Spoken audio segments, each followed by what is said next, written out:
Окуучулар, биз бүгүнкү сабагыбызда силер менен долбоор деген эмне, долбоор жөнүндө жалпы түшүнүп, жана долбоор жазууга үйрөнөбүз. Эми силер айткачы, оюңарга алып биринчи долбоор деген сөздү укканда силерде кандай түшүнүк пайда болот? Долбоор деген эмне болушу мүмкүн? Чоң команда. Жана айтып койсоң, оюңду долбоор дегенде кандай түшүнүккө ээ болобуз? Эмне түшүнөбүз? Бир канча адам чоң команданы түзүп, өзүнчө иш-чараны алып чыгып, иш-чараны ишке ашыруу үчүн бир кандайдыр пландардын жыйындысы болушу мүмкүн экен, ажа?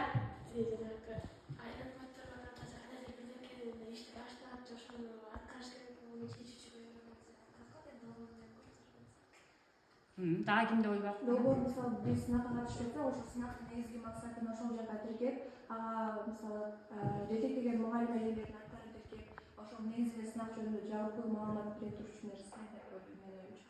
Сенин оюңча ушундай экен, азаматсыздар. Эми бери карайбыз. Долбоор деген бул латын сөзүнөн алып астыга ташталган деген сөздүн маанисин билдирет экен. Долбоор бул коомдогу кандайдыр бир коомдун көйгөйүн алып чыгып, ошол көйгөйдү чечүүгө багытталган иш-чаралардын планы болуп эсептелет экен. Демек, ошо бир көйгөйдү аныктайт экенбиз, ошол көйгөйдү ишке ашырыш үчүн аткарылган иш-чаралардын планы бул долбоор болуп эсептелет экен. Эми биз долбоор жазыш үчүн долбоор кандай бөлүктөрдөн турат экен? Ошону түшүнүшүбүз керек экен. Биринчи биз эмне кылабыз? Эң биринчи бөлүктө биз көйгөйдү аныктайт экенбиз. Коомдогу бизге аткарыла турган көйгөйдү аныктайт экенбиз. Экинчи бөлүктө ошо долбоордун максатын коет экенбиз. Азыр булардын ар бирин өзүнчө токтолобуз. Үчүнчү бөлүктө долбоордун милдеттерин жазат экенбиз. Андан кийинки төртүнчү бөлүк кадамдар, анан иш планын түзөт экенбиз. Милдеттерди аткарыш үчүн биз кандай иш пландардын негизинде кандай кадамдар менен бул милдеттерге жетебиз. Бешинчи бөлүк болсо ошо долбоордун бюджетин иштеп чыгат экенбиз. Же болбосо бизге кандай эмне каражаттар керек, кандай акча керек, кандай иштерди кылсак биз максатыбызга жетебиз деп бюджет иштеп чыгат экенбиз. Андан кийин алтынчы бөлүк болсо мониторинг жүргүзөт экенбиз ошо өзүбүздүн долбоорубузга. Анан акыркы бөлүк болсо ошол долбоорубузду баалайт экенбиз.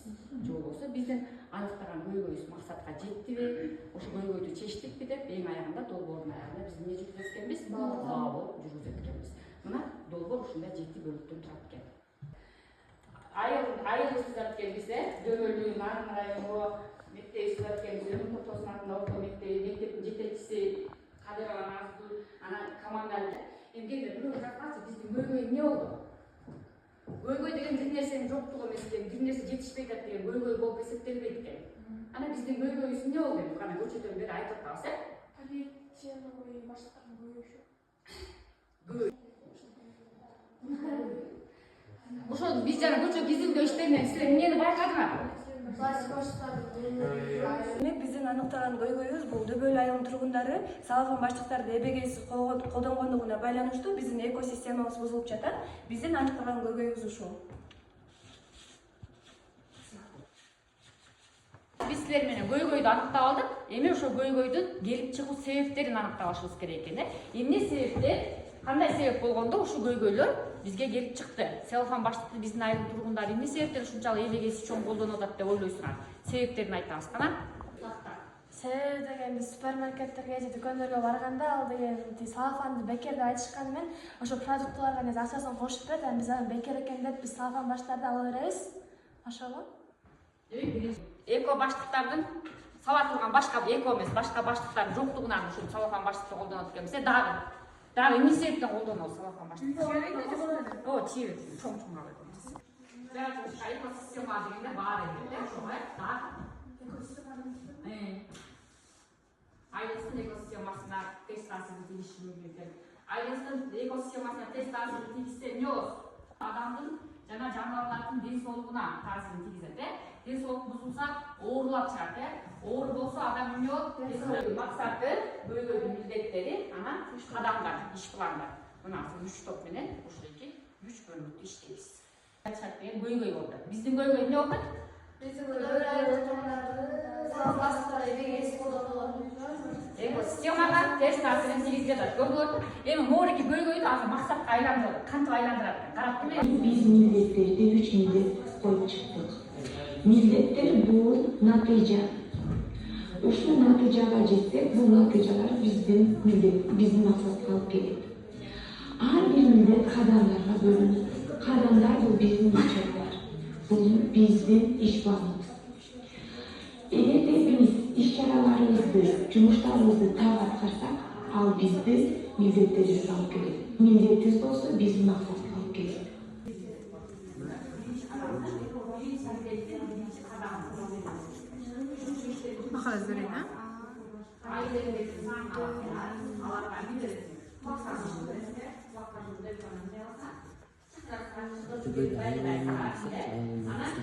Дөөлө айылдын тургундары пластик баштыктарын көп колдонгондуктан экосистемага тийгизген терс таасири. Биздин долбоорубуздун максаты Нар районуна караштуу Дөөлө айылынын 291 түтүн үй бүлөсүн эко баштыктар менен камсыз кылуу менен пластик баштыктарын колдонуудан азайтуу. Bunun maksatını işe aşırı için biz tömöndögdögi milletlerdi жазып чыктык. Birinci айыл тургундарына түшүндүрмө иштерин жүргүзүп, жарнама чыгаруу. Экинчи сунуш кылган эко баштыктардын наркын эсептөө. Үчүнчү долбоорду жактоо. Төртүнчү алып келген каражаттарга эко баштыктарды тигүү. Долбоордун биринчи милдетин аткаруу үчүн биринчи кадам бул айыл тургундарын санын тактоо жана ошондой эле буга жооптуу адам Бексултан. Ага берилүүчү мөөнөт 2 күн. Андан кийинки болсо биринчи милдеттин экинчи кадамы болсо видео роликтерди, жарнамаларды жазып, аларды айыл тургундарынын WhatsApp'тарына жиберүү. Ага жооптуу адам болсо Ханыша менен Айлета, аларга талап кылынуучу мөөнөт 3 күн. Экинчи милдеттин биринчи кадамы сандык маалыматты тактоо, жооптуу адамдар топ мүчөлөр керектелүүчү мөөнөт 2 күн. Экинчи милдеттин экинчи кадамы материалдын болжолдуу наркын эсептөө же болбосо бюджет түзүү, жооптуу адамдар топ мүчөлөр керектелүүчү мөөнөт 2 күн. Үчүнчү милдеттин биринчиси айыл өкмөткө жана жергиликтүү кеңештин депутаттарына долбоорду сунуштоо, жооптуу адамдар топ мүчөлөрү керектелүүчү мөөнөт 1 күн. Азыр кадамдарды иштеп чыкпадык э? Кадамдан кийин ушул кадамдарга байланыштуу биз эмнени түзүп өткөнбүз? Долбоорду. Бюджетти түзөбүз. Бюджетти ушул биз кадамдарды бөлүп албадыкпы жана эле? Ушул кадамдарды жасоого эмнелер керектелет? Бюджет. Жазууда бюджетти жазган убактарда Excel программасын колдонгонубуз ыңгайлуу болот. Биз жаңылышып калышыбыз мүмкүн да. Эми долбоордун бюджетин түзүүдө биз конкреттүү таблица түзүп алганбыз. Аны жана бөлүктөргө бөлөбүз. Биринчи бөлүк бул номер коюп алабыз, Экинчи бөлүккө биз чыгымдарды жазабыз. Ушул долбоорду ишке ашырыш үчүн бизге эмне чыгымдар керек? Андан кийин бунун бир данадагы баасы. Ошондо кандай болуп калат? Бир дана баасы. Канча штук керек? Жалпы дейм. Анан бул жерге эмнеси чыгат аягында? Жалпы наркы чыгат да, эң аркысынан. Мисалы үчүн биринчи бизге эми карайбыз. Кадамдарда бизде айыл тургундардын санын аныктоо. Бул жерде бюджет керектеби бизге? Бюджеттен бул жерге эмнени жазсак болот? Эмне акча каражаты керек болот?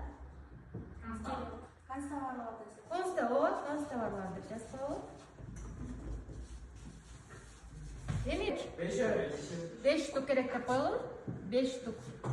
Факат керек болсо анын 1 штук баасы канча сом болот? 500 сом. 1 штук, бир данасы. 20 сом болот? 100 сом. 5 штук ошондо канча сом болот? 500 сом болот, Андан кийин принтерге боектор керек бизге, анткени жанагы акцияларды уюштуруп атканда, жарнамаларды уюштуруп атканда принтерден чыгарабыз, аларды. Ошондо бир принтердин боегу, бир жалпы саны 600 сомго, 600 сом болсо, андан бизге канча штук керек болот? 2 штук керек болот. Ал жалпы наркы 2200 сом болот. Маркерлер керек болуп калышы мүмкүн, Демек, бир коробканын баасы 150 сом. Тактоо, топ мүчөлөрү, сандык маалыматтар тактоо, андан кийин материалдын болжолдуу наркын эсептөө. Эми биз эсептешибиз керек. Биз эмне тиккен атабыз? Ашынка керек. Жип. Анан жип тура. Анан аларды эмне менен тигебиз? Машинка менен тигебиз. Швейный машинкалар, Машина. Дагы?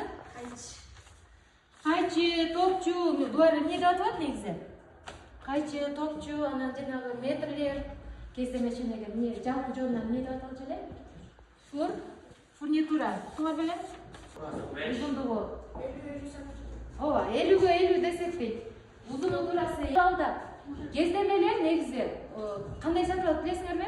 Метрлеп сатылат, бирок деген турасы 1,5 метрден 291. Демек 300 деп коелучу, 300 сумка тигиш үчүн 1 сумкага 1 метр квадрат кездеме кетип атса, анда 300 сумкага канча метр квадрат кездеме кетет эсептесең болчу. Кездеме сатып алууга туура келет, туурабы?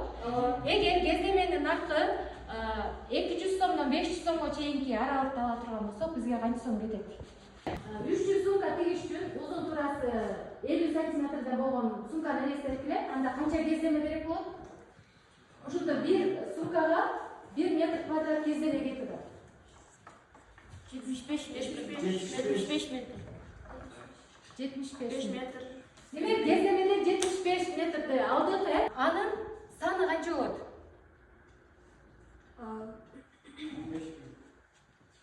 Канча штука алууга болот? Кайра эле 75 метр деп жазабыз бул жерде. Эми наркын чыгаргыла. Мисалы үчүн, ошол 1 метр кездемени 200 сомдон эсептей турган болсок, 75 метр кездеме канча сом болот? 15 сом болот. 15 миң, э? Аны кантип таптыңар? 75 Эми, биз дана 200 сомго токтолушубуз керек. 200 сомдон 500 сомго чейинки кездемелер болот, эми эң жогоркусу 500 сом болсо, анда 75 метр канча сом болот? 500 сом. Я, 500 сом эсептесе. 37.500 сом.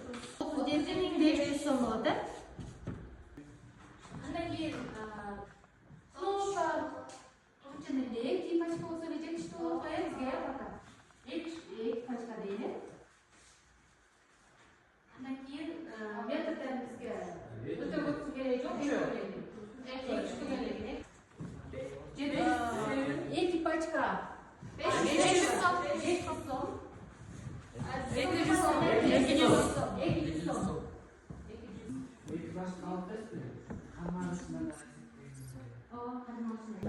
Биз чыгымдардын жалпы суммасын эсептеп чыктык. Эгерде швейный машинаны 25 миң сомдон алсак, жалпы суммасы 96.150 сом чыкты.